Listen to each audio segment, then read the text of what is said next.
मैं नरेश और मेरा छोटा भाई राजेश बेदी। हम लोग पिछले 30 साल से जंगली जानवरों पर फिल्में बना रहे हैं और उनकी फोटोग्राफी कर रहे हैं। अब हमारे बच्चे बड़े हो गए हैं और इन जंगल की यात्राओं पर हमारे साथ चलते हैं। विजय मेरा बेटा और रश्मि राजेश जी की बेटी। आइए आप भी हमारे साथ चलें इन जंगल की यात्राओं पर।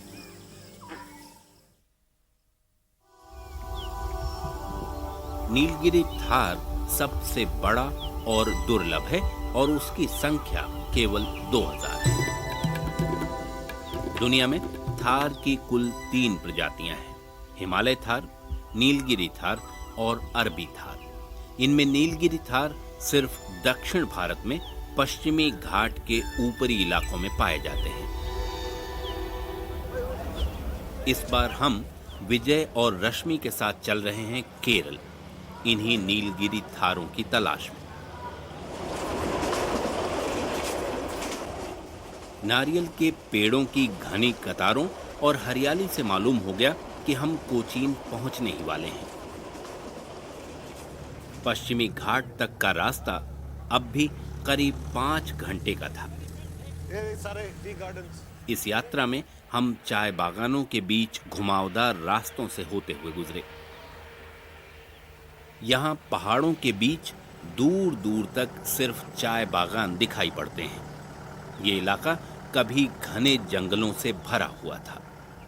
इस पहाड़ी इलाके में काफी बारिश होती है, जो चाय की खेती के लिए बहुत अनुकूल है।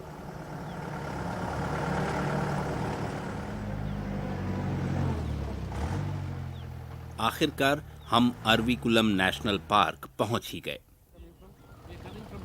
Your name, please, sir? Naresh Bedi, Rajesh Bedi. Oh, Bedi brothers, sir. We have got information from our wildlife warden. You can proceed.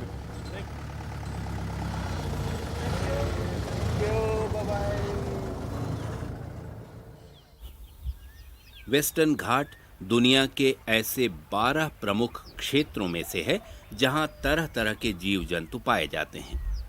इसे खोज निकालने वाले कर्नल डगलस ने इस इलाके को शानदार और बेमिसाल बताया था। नीलगिरी थार इन्हीं पहाड़ों की ऊंचाइयों पर मिलते हैं। आज बड़े सवेरे ही हम इनकी तलाश में निकल पड़े। हम कुछ दूर बढ़े ही थे कि एक मादा ऐन सड़क के किनारे घास चरती दिखाई पड़ी। वो बेझिझक हमारी ओर बढ़ती चली आई। हमें आश्चर्य हुआ कि उसे हमारी मौजूदगी से कोई फर्क नहीं पड़ा। वो शायद काफी भूखी थी और खाने में मशगूल थी।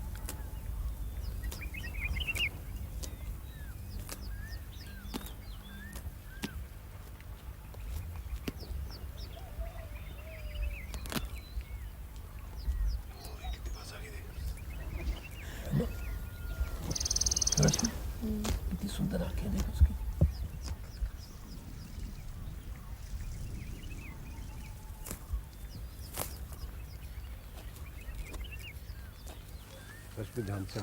हम थारों की तलाश में ऊंची पगडंडियों से होते हुए आगे बढ़े।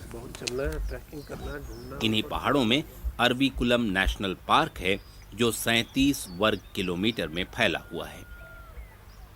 अरे वो सामने मेल है ये नर थार पहले वाली मादा से काफी बड़ा था और आकर्षक डीलडॉल वाला था।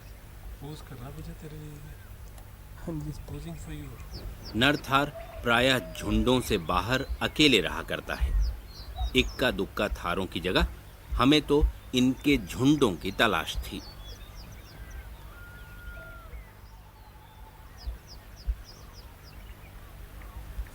बारिश की सीजन में कैनॉट वॉक लाइक दिस। क्यों? बहुत लीकेज होती है। नीले रंग वाले इन पहाड़ों के नाम पर ही इस इलाके को नीलगिरी हिल्स कहते हैं और यहाँ रहने वाले थार नीलगिरी थार कहलाते हैं।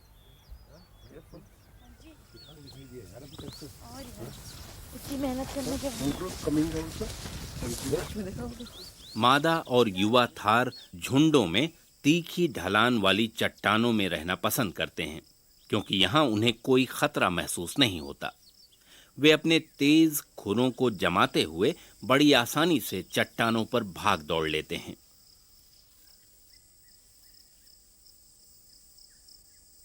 नीलगिरी थारों की कुल संख्या में से आधे यहीं इसी पार्क में रहते हैं। यहीं दक्षिण भारत का सबसे ऊंचा हाथी की शक्ल वाला पहाड़ अनाईमुडी है, जिसकी ऊंचाई लगभग 9000 फुट है। इसका ज्यादातर हिस्सा घास के ढलुआं मैदानों, झाड़ियों और चट्टानों से भरा हुआ है और पहाड़ों के बीच बीच में जगह जगह शोला जंगल हैं। इन घने जंगलों में दुर्लभ किस्म की वनस्पति और जीव जंतु पाए जाते हैं। पुरांश, कलिहारी और तरह तरह के आर्किड्स इन जंगलों की शोभा बढ़ाते हैं।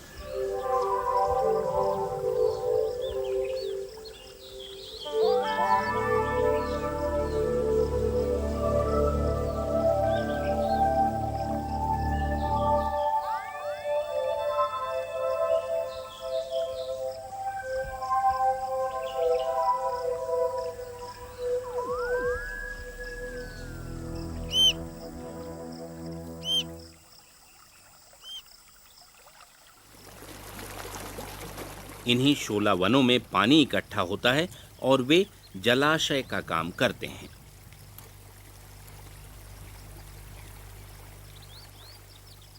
हमने घास के मैदानों में अपने साज सामान जमा लिए। हमें इंतजार था मादा और शिशु थारों का।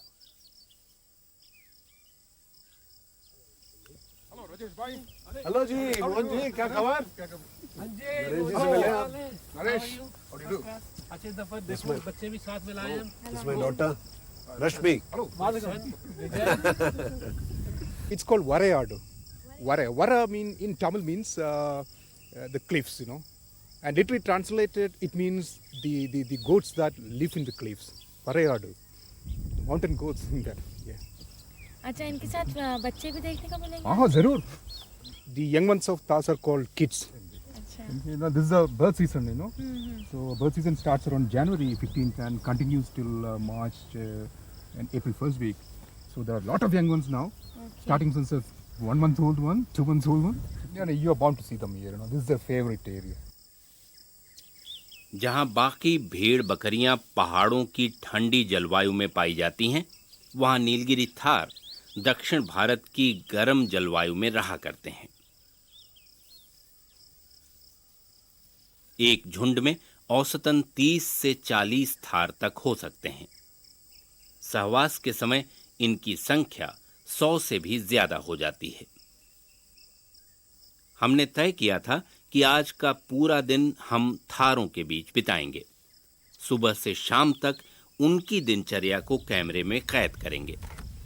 थार कभी कभार अन्य पौधों पर भी मुंह मार लेते हैं, हालांकि इनका मुख्य भोजन घास है।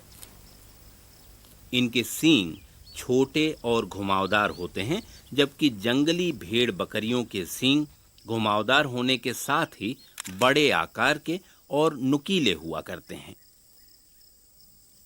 हम एक ढलान से दूसरी ढलान और घास के मैदानों में उनका पीछा करते रहे। वर्षों से इस पार्क में बेफिक्र घूमते हुए थारों के मन से शायद आदमी का भय निकल चुका है। तभी उन्होंने हमें इतने नजदीक से और बगैर किसी मुश्किल के फोटो खींचने दी, जिससे हमें थोड़ा आश्चर्य हुआ। थार सुबह शाम घास चरते हैं और जैसे ही गर्मी बढ़ती है, वे शोला वनों से निकलने वाली जलधाराओं की ओर चल पड़ते हैं। थार को पहाड़ी बकरी, भेड़ और भरल के बीच का जानवर माना जाता है।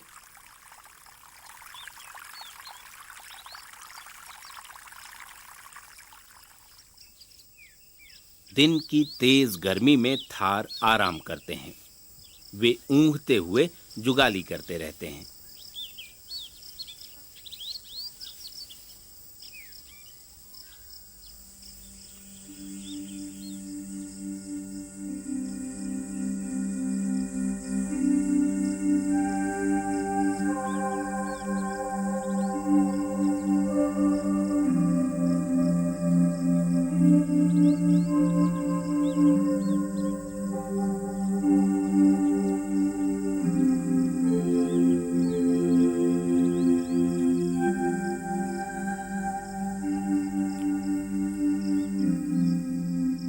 जब सारा झुंड बेफिक्र होकर नींद में डूबा होता है, तब भी कोई न कोई सदस्य पलक झपकाए बिना उनकी पहरेदारी करता रहता है।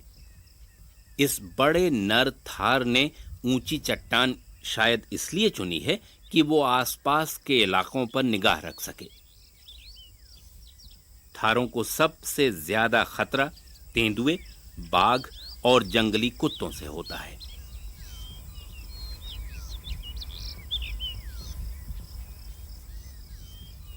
अरविकुलम नेशनल पार्क में सूर्योदय और सूर्यास्त का अपना अलग ही रंग होता है।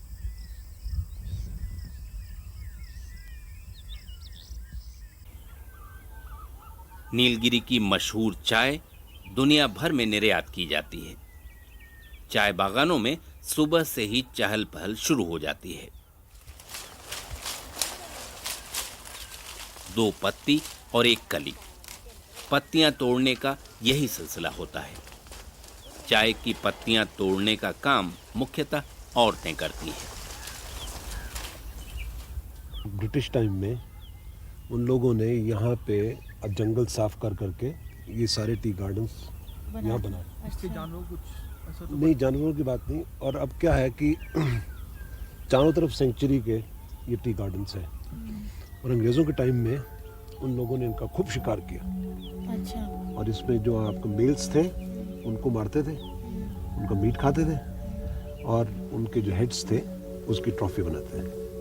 आज भी ये ट्रॉफियां मुन्नार के हाई रेंज प्लांटर्स क्लब की शोभा बढ़ा रही हैं। जानवरों की ट्रॉफियों के साथ ही यहाँ उन प्लांटर्स के हैट भी टंगे हुए हैं जिन्होंने चाय बागानों में 30 साल से ज्यादा काम किया था। अंग्रेजों के समय जब थारों का अधिक शिकार होने लगा तो उनकी संख्या कम होती गई। पहले इनके शिकार पर रोक लगाई गई और 1975 में इनके संरक्षण के लिए ये पार्क बनाया गया। आज हमारा इरादा मां और शिशु के संबंधों को नजदीक से देखना था। हमें जरूरत थी एक ऐसे शॉट की जिसमें मां अपने छोटे बच्चे को दूध पिला रही हो। हमारा ध्यान सामने चट्टान पर बैठी एक मादा और उसके बच्चे पर गया। मां बच्चे को तभी दूध पिलाएगी जब वो उठकर खड़ी होगी, पर मादा थी कि उठने का नाम ही नहीं ले रही थी। अब शुरू हुई घड़ी इंतजार की। मादा थार 1 साल में केवल 1 बच्चे को ही जन्म देती है। दूसरा बच्चा वो तब पैदा करती है जब पहला मर गया हो। मादा को बच्चे की देखभाल खुद करनी पड़ती है।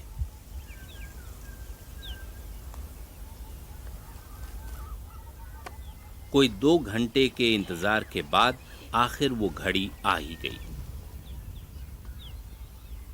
मादा उठ खड़ी हुई और बच्चा दूध पीने को लपका।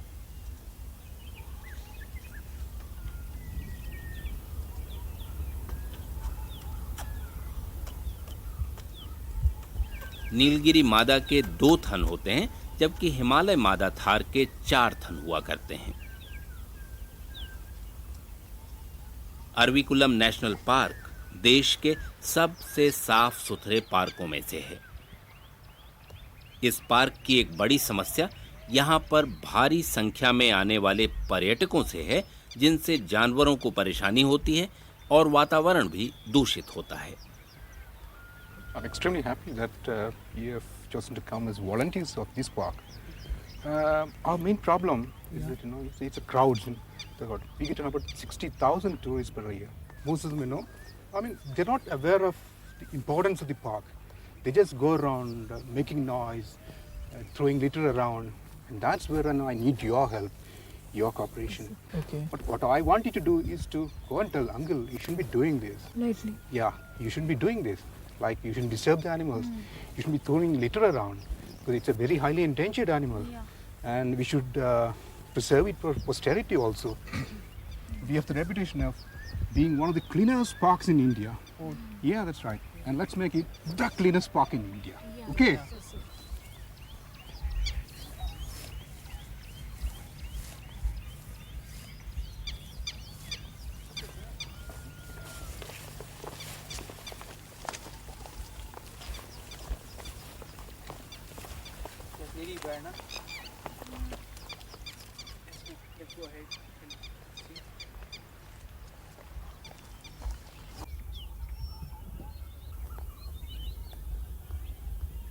Walkie-talkie calling Munnar. Walkie-talkie calling Munnar. Owner on the line. Owner on the line. Is that the range officer? There's a fire on the Pandamalai. Unless it's taken care of immediately, it's likely to spread into the national park. I want you to send 10 people immediately to this area. Is that all right?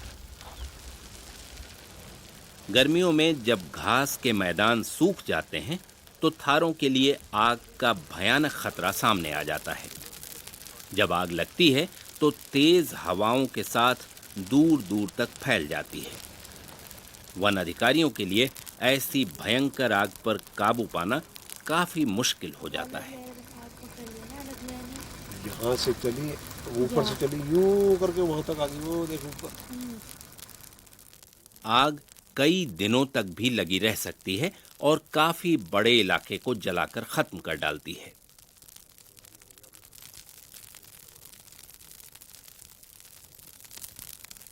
एक ओर जहां ये आग छोटे जीव जंतुओं को अपनी लपेट में ले लेती है, वहीं जली हुई घास की जड़ों में नई घास उगने लगती है।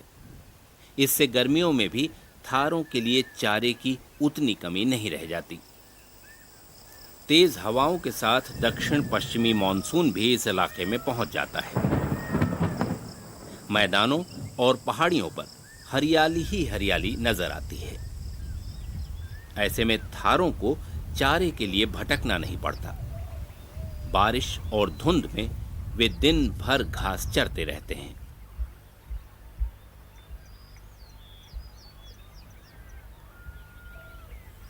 इस बारिश के मौसम में बड़े नर थार पहाड़ियों से नीचे उतरकर बाकी झुंडों में मिल जाते हैं। इनका रंग काला होता है और इनका डील डौल मादा से लगभग 2 गुना बड़ा। इनकी पीठ पर सफेद रंग में घोड़े की काठी की जैसी आकृति बनी होती है।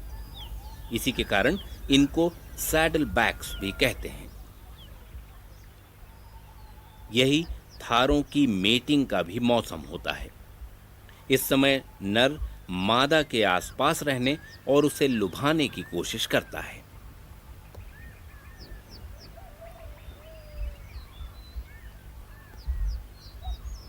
हीट वाली मादा के इनकार के बावजूद वो उसका पीछा नहीं छोड़ता।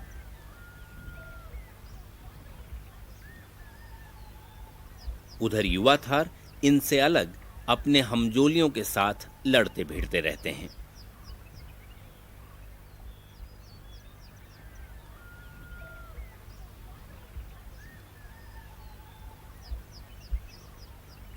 मध्यकाल में नर थार हवा में सूंघकर और मादा के करीब जाकर यह पता लगाने की कोशिश करता है कि मादा मेटिंग के लिए तैयार है या नहीं।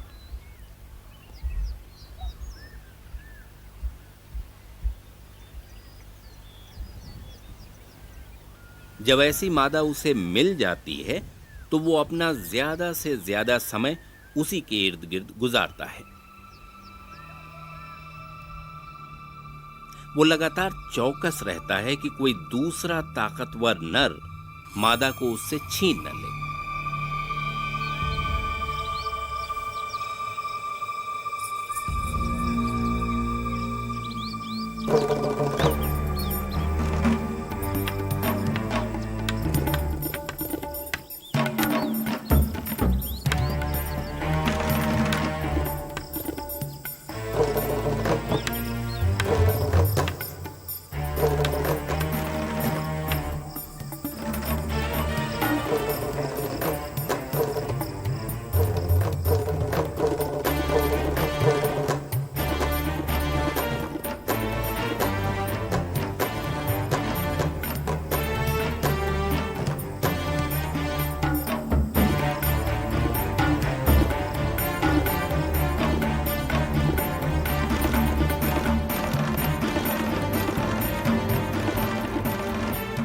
मध्यकाल में इनका ये सिलसिला चलता ही रहता है।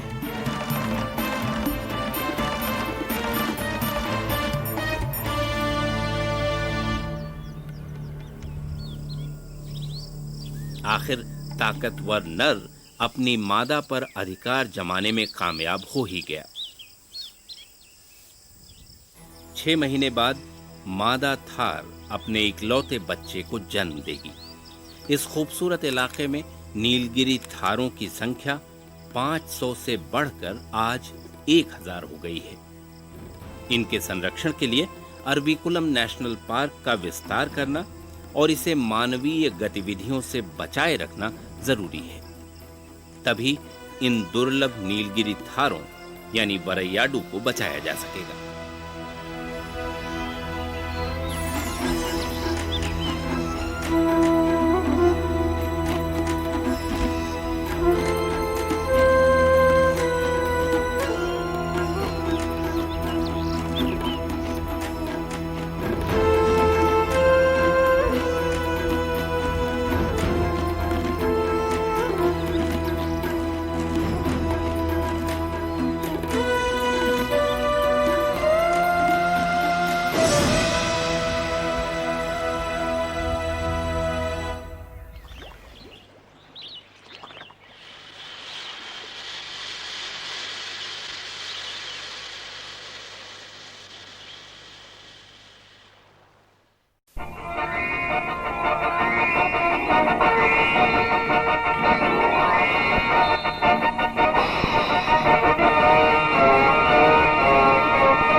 The enchanting Nilgiri Hills, known as the Queen of the Mountains, adorns the northwestern region of India's southern state of Tamil Nadu.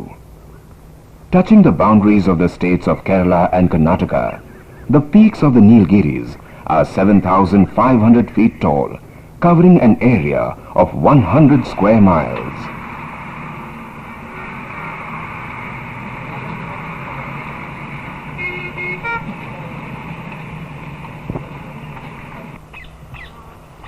Nature has embellished Nilgiri's mountainous region with a great artistic fervor, and the people have decorated it with imaginative works of art.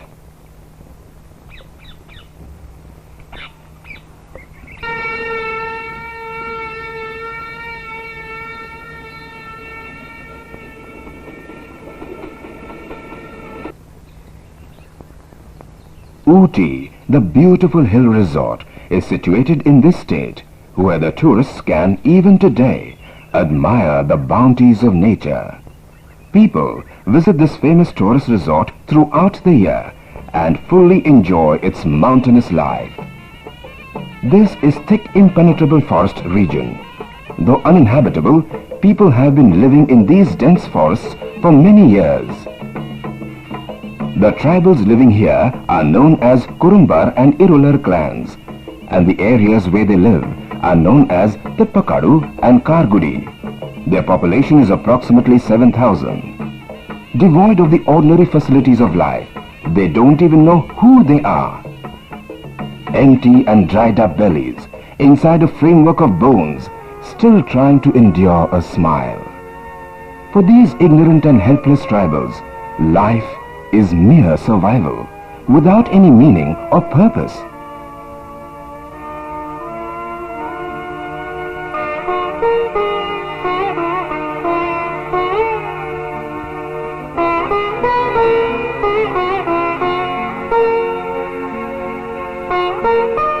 To suppress their pangs of hunger, these tribals cover a long and treacherous route every day to go to work in the tea plantations just for survival. 4 of them do a job only an elephant could.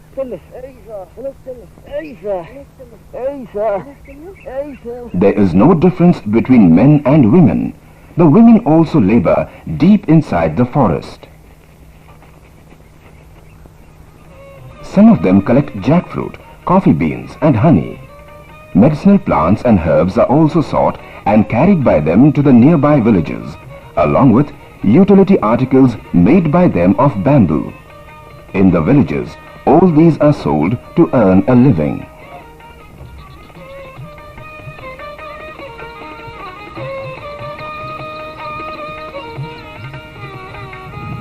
In many places, they have to walk long distances just to fetch drinking water. These tribals know nothing about courts and litigations. They have their own panchayats, where the head of the village decides all matters of dispute and announces his indisputable verdicts. Someone's sister has eloped with a man. The matter is being argued here before the head of the village.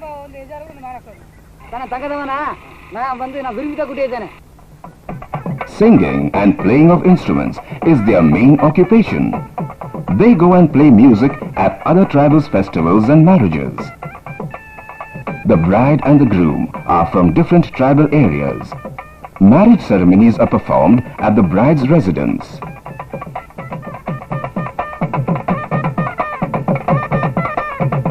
The bridegroom walks long mountainous roads to the bride's home. For the first time, they see each other's face in a mirror. The bride happily enters her husband's home with dreams all her own. It is said that a wife serves all her husband's brothers. It is also understood that among these tribals, only the husband has the right to divorce the wife.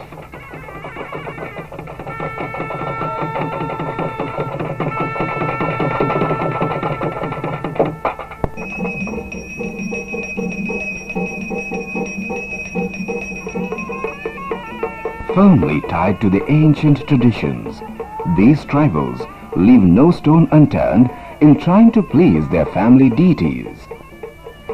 This annual festival of singing and dancing is celebrated in front of the temple. Wild boar and sheep are sacrificially offered to gods.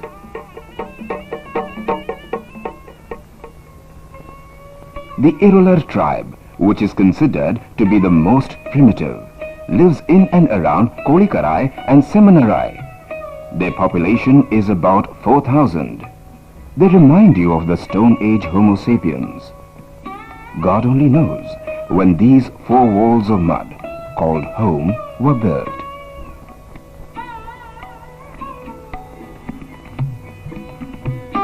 They know nothing beyond their own surroundings. These anxious faces and inquiring eyes want to know their future. The primitives of Irular sometimes celebrate their festivals. A flour of dhan seeds, which look like sunflower seeds, is boiled to a thick paste to make laddus called kali. Pork gravy is also prepared, which forms their royal feast. It is relished by all of them. The royal drink which goes with this royal feast is the muddy water of the puddle.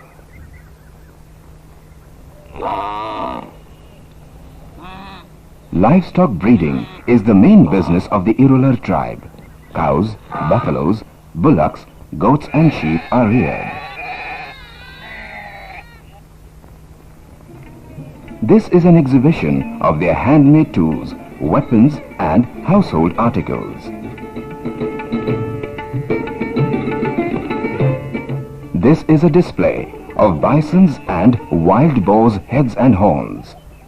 Like the Rajas and Maharajas, the Irulars love hunting. Before going out on a hunt, they never forget their traditional worship of the family deities to seek their blessings. Splitting into small groups, they enter the thick jungle, shouting and beating drums to drive the animals towards the hunters.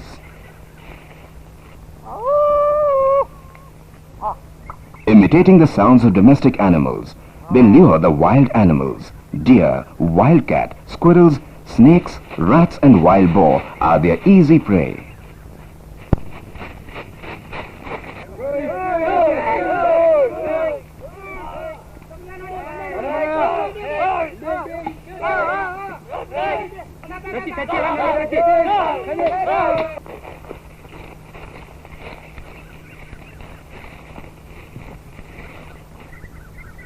The school building indicates that the government is aware of these tribals' pitiable conditions.